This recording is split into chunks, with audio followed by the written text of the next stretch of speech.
Como fazer a gestão de stakeholder é o tema dessa noite. E o Segue ESG é o nosso encontro semanal, toda segunda-feira, às 19 horas, trazendo conteúdo sobre ESG. A aula de hoje, especificamente sobre gestão de stakeholder. Entender melhor quem são eles, qual o olhar que nós devemos ter e como que a gente deve agir com esse grupo de pessoas. Então, bora lá para a nossa aula 7. Vou compartilhar aqui a minha tela. Pessoal, como eu sempre falo, qualquer dúvida que vocês tenham, vão colocando aí no chat que eu vou responder. Então, a gente vem conversando direto numa crescente sobre esse entendimento do ESG, falamos dos pilares ambiental, social, governança, como fazer um diagnóstico, as aulas estão todas já no YouTube, é só você procurar. E hoje a gente vai falar de um tema super importante dentro do ESG, que é o quê? A gestão do stakeholder. Então, vamos passar sobre o conceito, a importância de identificar e gerenciá-los, vamos falar sobre o capitalismo de stakeholder na prática, exemplos aplicáveis e o famoso mão na massa. Mas primeiro, né? O que é o stakeholder? É aquele também conhecido como parte interessada, ok? E quem são as partes interessadas? São indivíduos, grupos ou organizações que podem ser afetados pelas ações, decisões, políticas, práticas ou objetivos de uma empresa, projeto ou iniciativa, que podem influenciar esses elementos. Ou seja, qualquer pessoa, estando num grupo ou não, que tenha, de alguma forma, sofra a influência da tomada de decisão de uma instituição, ok? Então, exemplo, clientes, funcionários, fornecedores, investidores, comunidades locais, ONGs e até mesmo governo. Percebam que quando a gente fala de stakeholder, pode ser tanto um CPF quanto um CNPJ. E pode ser dentro e fora dos muros da empresa. Se eles, de alguma forma, sofrem influência ou podem influenciar o nosso negócio, a gente precisa gerenciar, eles são partes interessadas. E aí, tem uma atenção aqui que eu trouxe para você. Uma organização não depende apenas dos resultados financeiros, mas também da sua relação com diversos grupos que são impactados por suas atividades. Por que eu quis trazer essa frase? Gente, quantas vezes nós não vemos por aí reportagens, seja na mídia visual, televisiva, seja num jornal, por exemplo, de uma comunidade que se juntou contra uma determinada instituição, contra uma determinada empresa. Não vou entrar aqui no mérito se essa instituição fez algo legal ou não, mas é para a gente perceber a proporção que toma esses grupos diante de um empreendimento. Do mesmo jeito que um grupo pode se unir para fortalecer a imagem, a reputação de um empreendimento, ele também pode se juntar para acabar com a reputação do empreendimento, tá? Por isso que a gente sempre bate muito nessa questão da parte interessada. E a reputação, e não é só uma questão de reputação, vamos pegar um outro exemplo, um empreendimento que vai ser implantado e ele não ouviu a comunidade do entorno, por exemplo. O pessoal pode ir lá e fazer um abaixo-assinado. E nem era ruim o empreendimento, mas a falta de entendimento sobre o que seria aquele empreendimento pode comprometer todo o projeto. Então, aqui ok? Nós estamos falando em ESG, então a gente já tem um outro olhar que nós já vimos nas aulas passadas, relacionados a riscos e oportunidades. Mas é só para vocês perceberem o quanto é importante, visto que stakeholder é um conceito que tem diversas normas, quando a gente fala de ISO 14001, por exemplo, ou ISO 9001. E por que é importante identificar e gerenciar esse stakeholder? Então, vamos lá. Porque eles podem trazer impacto nas decisões, como esses exemplos que eu acabei de falar. Eles podem ajudar a construir relacionamento. Então, de repente, um empreendimento que trabalha com um nicho muito específico, sei lá, estou falando do nicho de alimentação e eu vou falar com, por exemplo, o pessoal que é vegano ou alimentação orgânica, ou estou indo para uma área de cosmético, uma indústria de cosmético que produz com bioativos naturais, que não faz testes em animais. Então, você começa a construir esse relacionamento e você vai ganhando cada vez mais espaço junto ao teu stakeholder. E lembre-se, a empresa, falando em ESG, eu estou analisando riscos e oportunidades.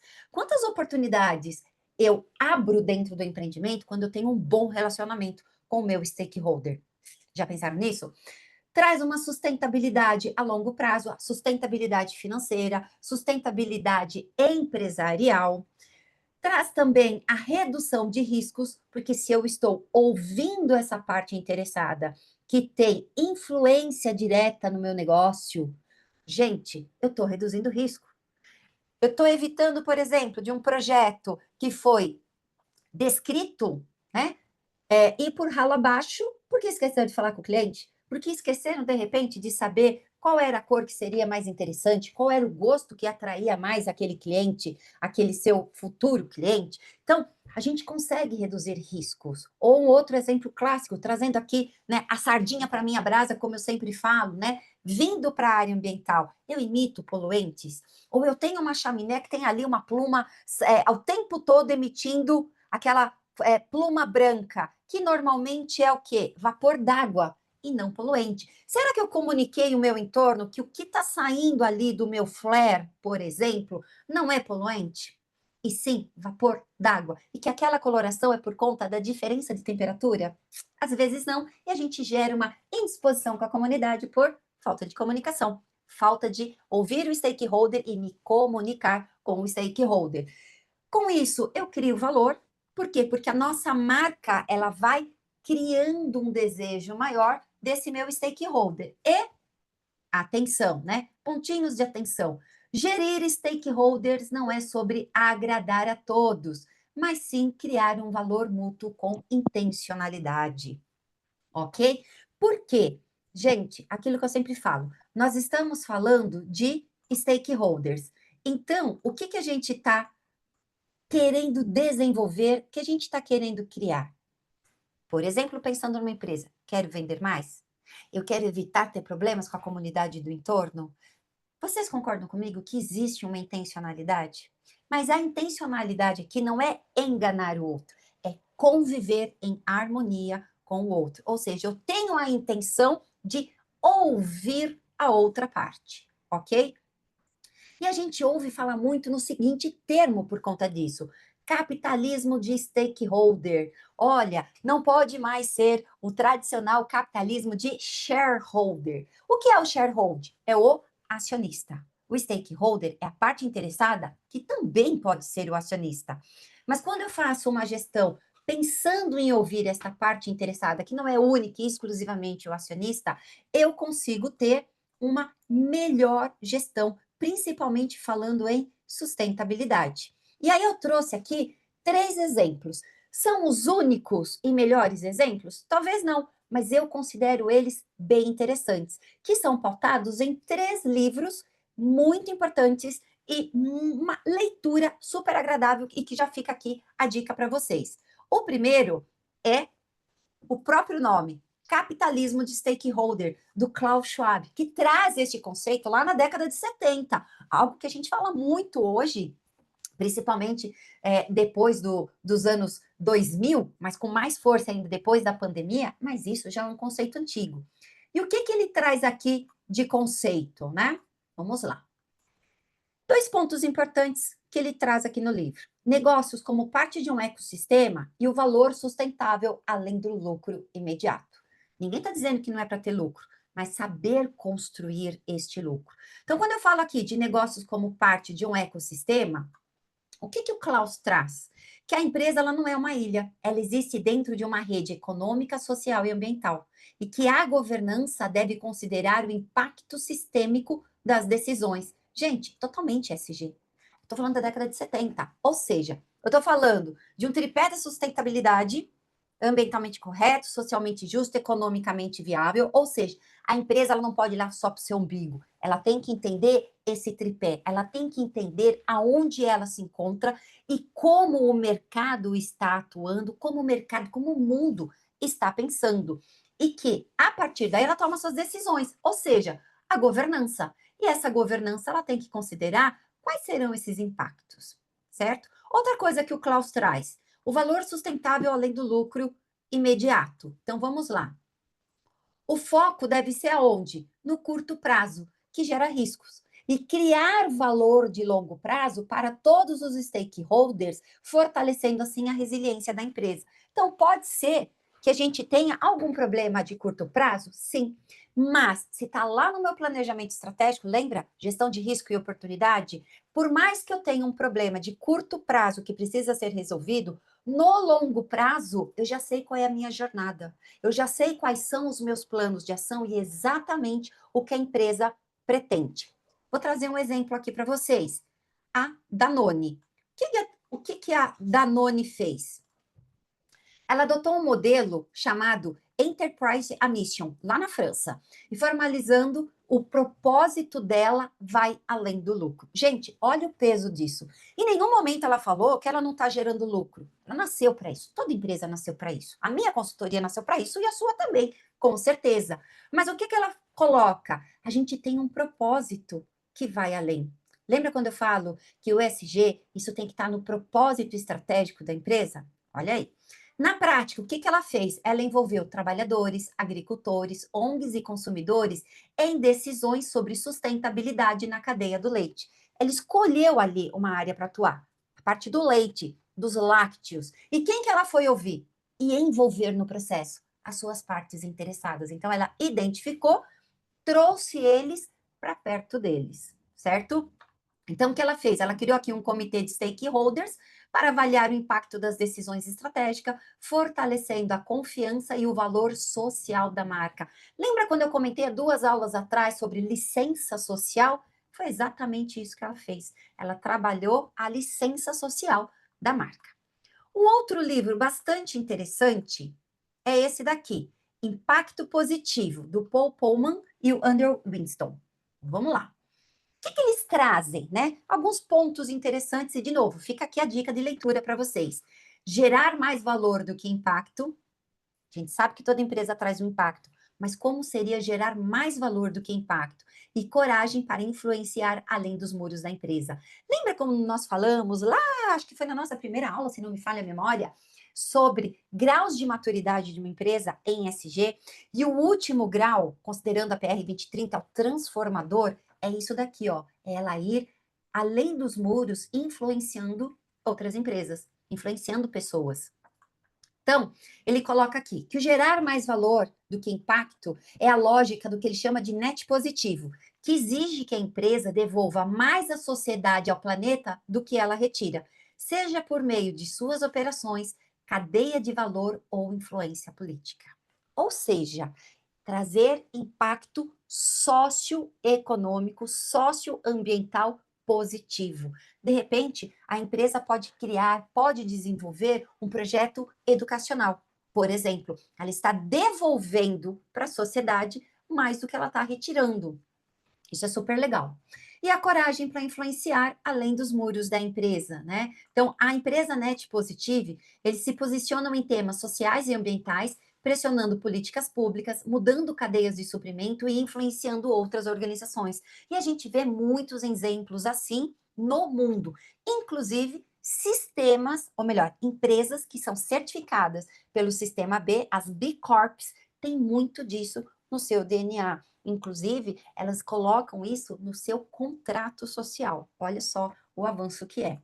Trazendo aqui um exemplo da Unilever durante a gestão do Pullman. Então, quais foram as ações? A empresa repensou toda a sua cadeia de suprimentos, toda, olha só, para garantir boas práticas agrícolas sustentáveis e comércio justo. Isso foi da noite para o dia? Óbvio que não. Aonde que entra aqui, por exemplo, o consultor ESG? Justamente no entendimento dessa jornada e montando, auxiliando o empreendimento a fazer este plano de ação, ok? Na prática, o que eles fizeram? Apoiaram pequenos produtores com capacitação e financiamento para que adotassem práticas regenerativas, aumentando produtividade e impacto ambiental positivo. Aliás, qualquer empresa pode começar, como a gente brinca, no quintal de casa e a partir dali ir ampliando, ampliando para o seu bairro, ampliando para a sua cidade, para a cidade vizinha, para a região, por exemplo. A Unilever também passou a defender políticas públicas em clima e direitos humanos, mesmo quando isso contrariava interesses setoriais. Por quê? Porque isso ela já tinha no seu DNA. Isso já era uma política estratégica da empresa. E com isso, ela tem uma grande quantidade de capital intelectual retido, mão de obra intelectual. E isso, gente, vale muito, isso vale ouro. Fora clientes que compram porque apoiam a marca, porque eles acreditam nos mesmos valores que aquela empresa. E um último livro, mas como eu falei, isso aqui não é um exemplo exaustivo, é o livro ESG, o Cisne Verde e o Capitalismo de Stakeholder, da Juliana Nascimento, coordenadora, né? Esse livro aqui ele é composto por diversos autores, então são vários, tem vários capítulos ali, separado em temas, em blocos esse livro, também é uma leitura bastante interessante, gosto muito. E aí, trazendo aqui dois apanhados desse livro, que seria a integração do ESG como mudança de mentalidade e modelo de negócio e o stakeholder como agente de risco e oportunidade. Gente, vou bater nessa tecla sempre. Se nós estamos falando de ESG, eu estou falando de gestão de risco, riscos e oportunidades. E esse livro deixa isso muito claro, que o stakeholder, inclusive, precisa ser avaliado. Então, vamos lá. Falando sobre essa integração do ESG como uma mudança de mentalidade, né? Então, reforça que o ESG não deve ser tratado como um projeto paralelo ou compliance, não é uma obrigatoriedade de cumprimento ali de um requisito legal, mas sim como um pilar central da estratégia empresarial. Gente, isso é fundamental quando uma empresa decide trabalhar com ESG. Isso tem que ser realmente fazer parte da estrutura do negócio. E, de novo, nada começa grandioso. Começa-se aos poucos. Às vezes a empresa tem ali uma ideia, não está muito bem lapidada, por isso a necessidade de um consultor para ajudar, e é muito importante que você diga para o empreendimento que essa é uma jornada de longo prazo. Então, essa estratégia empresarial, ela vai sendo lapidada e melhorada com o tempo. Stakeholder como um agente de risco e oportunidade. Então, o stakeholder não só como um receptor de impacto, mas como fator de risco e ativo estratégico que pode gerar valor ou comprometer a reputação. De novo, que nós começamos conversando essa noite. Se você tem um grupo, uma parte interessada, pode ser um cliente, pode ser uma organização não governamental, pode ser um grupo de pessoas contra a sua empresa, ela pode muitas vezes chegar até a desvalorizar a marca do seu produto, porque ela vai começar a divulgar a sua marca de forma negativa, certo? Mas e se for o contrário? Se ela realmente fala o que essa empresa faz é extremamente positivo, isso tem um valor que vai além. Ela vai querer o quê? Enaltecer a sua marca. Qual é o ganho da marca? Qual é o ganho que a empresa tem de imagem, de reputação? Quanto que é esse valor? É altíssimo. Né? Imagina quanto vale a marca Coca-Cola. Você acha que ela vai se envolver no escândalo? Pelo contrário, ela já percebeu o quão é importante ela ter isso na estratégia do seu negócio. Aliás, fica aqui o convite, dá uma olhada lá no site da Coca-Cola, vocês vão ver as estratégias que eles têm. É muito legal quando a gente percebe o que as empresas estão fazendo para trazer a estratégia ESG para o seu negócio. Vamos trazer aqui um exemplo também dessa fala? A Natura. Então, o que a Natura fez? A Natura integrou a agenda ESG no centro da estratégia e criou indicadores que envolvem meio ambiente, comunidade, colaboradores e governança. Olha aqui, gente, totalmente stakeholder. Na prática, a empresa mede o impacto de seus produtos na biodiversidade da Amazônia e reinveste em comunidade local, fortalecendo o vínculo com os stakeholders da floresta. E com nós, né, tirando a floresta com o pessoal da área urbana, vamos dizer assim, que também entende a importância e reconhece o valor dessa ação. E também incorporou o ESG ao bônus dos executivos, alinhando performance e impacto. Isso daqui, gente, é o melhor dos mundos, né? É o creme de la creme, como a gente diz. Não são todas as empresas que conseguem fazer isso. Aí eu pergunto, há quanto tempo a Natura já vem desenvolvendo esse conceito? De novo, o olhar, o entendimento da jornada a longo prazo. E aí, se você tá aqui, tá ouvindo, tá pensando assim, poxa vida, eu ainda tenho dúvida. Será que eu sei direito como conduzir uma reunião? Será que eu sei explicar isso para um cliente? Então, eu quero te fazer um convite. Já ouviu falar no diagnóstico raio-x ESG que eu faço? Esse diagnóstico tem qual objetivo? Avaliar o ESG no contexto seu, enquanto profissional na área da consultoria. Para você entender melhor se você já está internalizado sobre os conceitos do ESG, eu vou trabalhar ali 7 pilares, é super interessante, é gratuito, eu tenho certeza que eu vou abrir o teu olhar para você entender em que momento do seu negócio enquanto consultor você está em relação ao ESG. Mas vamos lá, vamos continuar. Então, ó, vamos imaginar. Agora eu preciso colocar em prática. Tá vendo como é importante fazer um diagnóstico para saber se eu consigo colocar isso aqui em prática? Vamos em alguns exemplos? Pegar um pequeno salão de beleza. Dei exemplos ali de grandes empresas até agora. Vamos trazer para um outro olhar, o pequeno. Como é que eu vou trabalhar com o pequeno? Qual é o meu olhar? Então vamos lá. Quais são os possíveis stakeholders de um pequeno salão de beleza? Os clientes, os colaboradores e os fornecedores, ok? E o que a gente pode fazer? Criar uma agenda mensal de escuta com o time, estou trabalhando aqui colaborador, oferecer serviços para mulheres em situação de vulnerabilidade, trazendo impacto positivo, alguém que de repente só precisa da ajuda daquele salão para ter um corte legal para procurar um emprego, pintar um cabelo, fazer uma unha, estar mais bem apresentada para conseguir um emprego e poder sair da situação de vulnerabilidade social, certo? E comprar produtos de fornecedores locais. Vamos pegar um outro exemplo. Uma indústria pequena ou uma indústria média. Quem seriam os stakeholders? Colaboradores, fornecedores e comunidade do entorno, certo? O que a gente poderia trabalhar? Criar um canal de escuta com os colaboradores e os fornecedores críticos, implementar um sistema para medir e divulgar volume de resíduos de energia economizada e definir metas ESG simples e vinculá-las ao planejamento anual da empresa, certo?